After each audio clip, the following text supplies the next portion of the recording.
There is a quality that the most powerful people in every room share, and it is not loudness, not aggression, not the relentless pursuit of recognition. It is something far quieter, far more deliberate, and far more difficult to acquire than most people ever realize. Most people believe that influence is accumulated through visibility, that the person who speaks most frequently, occupies the most space, and commands the most attention in any given environment is the person who holds the most power within it. This belief is understandable.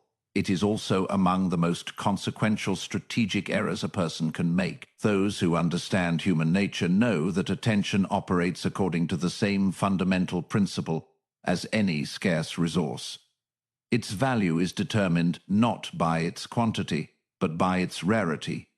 Water is essential to survival, and yet carries no particular status precisely because of its abundance. What is everywhere is eventually seen as ordinary, and the person who makes themselves universally available, who responds to every situation with equal urgency, who is always present, always visible, always performing, that person has made themselves, through their very accessibility, into something the environment no longer needs to value. The law of selective presence operates on this principle. The person who appears in fewer rooms occupies more psychological space in each room they enter. Their presence carries the specific weight that scarcity produces. Their contribution to any situation is received with a quality of attention that constant presence systematically erodes. Few people understand that this is not social manipulation. It is the natural operation of how human perception assigns significance. We notice what appears rarely. We discount what surrounds us continuously. The intelligent person does not fight this principle. They design their behavior around it. This is where the stillness of true confidence reveals its strategic dimension. Power rarely announces itself, and the reason genuine confidence requires no announcement is structural rather than philosophical. A person who possesses authentic internal authority has already resolved the need for external confirmation, the compulsive pursuit of attention, the constant performance, the perpetual visibility, the restless need to be noticed, is not strength. It is the behavioral signature of something missing. Most people believe the loudest voice in any room is the most powerful one. History has shown consistently and without exception that the voice others lean in to hear is always the quieter one. There is a discipline that separates those who merely participate in environments from those who genuinely understand them, and it is not intelligence in the conventional sense, not education, not experience, though all of these contribute to it. It is the mastery of silence. Not the silence of someone with nothing to say, but the deliberate, aware silence of someone who has learned that what is withheld often communicates more precisely than what is expressed. Most people believe that silence in social and professional environments is a vacuum, something to be filled, a gap that signals uncertainty or passivity. Those who understand human nature know that silence, deployed with awareness, is one of the most sophisticated communication tools available. It creates pressure without force. It commands attention without demanding it. It communicates a quality of self-possession that speech, however eloquent, rarely achieves with the same efficiency. The wisest leaders recognize that the person who speaks last in a room of competing voices has often heard everything, while those who spoke earliest revealed their positions, their anxieties, their agendas, and their assumptions without receiving anything in return. Silence is not merely the absence of contribution. It is, in many environments, the most strategically valuable contribution available. It gathers intelligence while others spend it. Few people understand how much information is surrendered in the simple act of speaking before it is necessary. Every premature disclosure of opinion narrows the speaker's subsequent options. Every anxious filling of silence reveals the internal state that the silence was exposing, and every performance of competence offered before it was requested communicates, beneath its surface confidence, an uncertainty that the performance was attempting to address. This connects directly to the observation advantage, which may be the most undervalued strategic capability in any competitive environment. The person who resists the impulse to perform, who declines the implicit social invitation to compete for attention and visibility, who sits slightly outside the performance rather than within it. That person gains access to something that no performer, however skilled, ever achieves while performing. An accurate picture of what is actually happening. Those who understand human nature know that most people reveal themselves most completely when they believe they are being watched by peers rather than studied by observers. The competitor performing for the room is simultaneously providing a detailed behavioral map of their priorities, their insecurities, their decision-making patterns, their responses to pressure, to anyone present who has the discipline to watch rather than perform. True influence begins when a person stops needing to be seen and starts needing to see. History has shown that the most consequential strategic advantages in any environment, political, organizational, personal, have consistently belonged to those who observed most accurately, rather than those who performed most visibly. The greatest mistake is to confuse being noticed with being understood. One is a performance outcome. The other is a strategic asset. There is an economy that operates in every social and professional environment that most people never consciously identify, and yet they participate in it daily, often without understanding why their investments consistently fail to produce the returns they expected. It is the economy of reputation. Most people believe that reputation is built through the active promotion of one's capabilities, through consistent visibility, through the strategic placement of accomplishments where they will be noticed, through the careful management of how one is perceived in the environments that matter most. This approach is understandable. It is also, in most cases, the slower and less durable path to genuine standing. Those who understand human nature know that reputation built through observable excellence rather than promoted image operates according to a fundamentally different and more powerful mechanism. Excellence, consistently demonstrated over sufficient time, generates a form of social momentum that no amount of active promotion can replicate, because it circulates through the social environment, through the most credible channel available, other people's direct observation, other people's unprompted testimony, other people's conclusions reached independently, rather than supplied by the person seeking the reputation. Few people understand that a reputation formed by others carries exponentially more persuasive weight than one constructed by its subject. The person who tells you they are reliable has communicated less than the person about whom you have heard, from 3 independent sources, that their reliability has never been in question.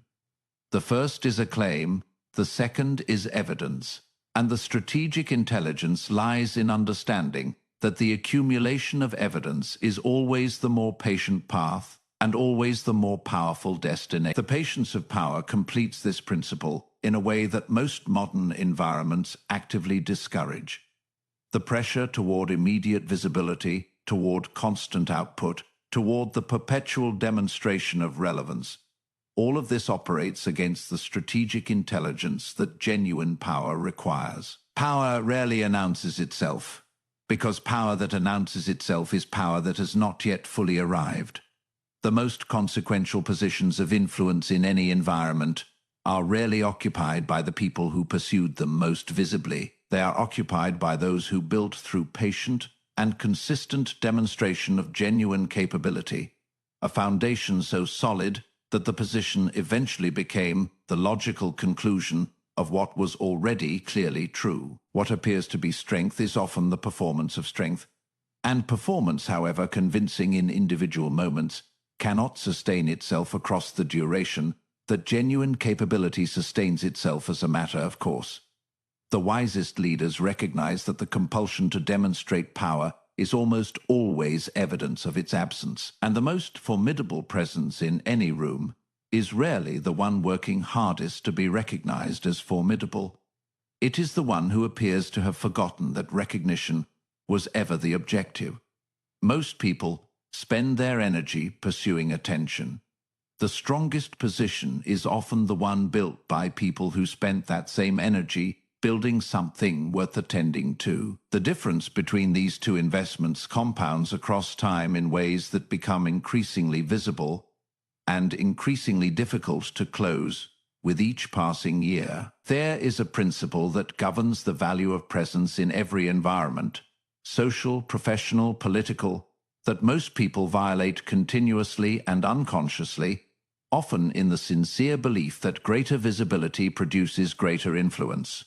It does not. Most people believe that presence is cumulative, that the more consistently they appear, the more weight their presence accumulates.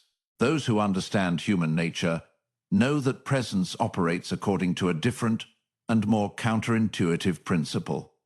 What is seen everywhere is eventually seen as ordinary familiarity, does not build authority, it erodes it, and the person who is always available, always visible, always present in every situation that presents itself, has gradually transformed their presence from something the environment values into something the environment simply expects.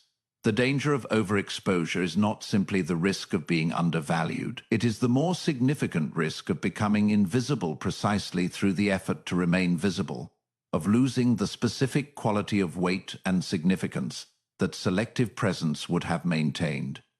Few people understand that strategic withdrawal is not passivity. It is one of the most active and deliberate tools available to anyone who understands how influence is actually built and maintained. The person who appears selectively, who declines certain invitations, who is absent from certain conversations, who creates space between themselves and constant availability, that person has done something the always present person cannot do. They have made their presence into an event. This is where the principle of earned gravity reveals its most practical dimension. Authority that must be demanded has already been lost.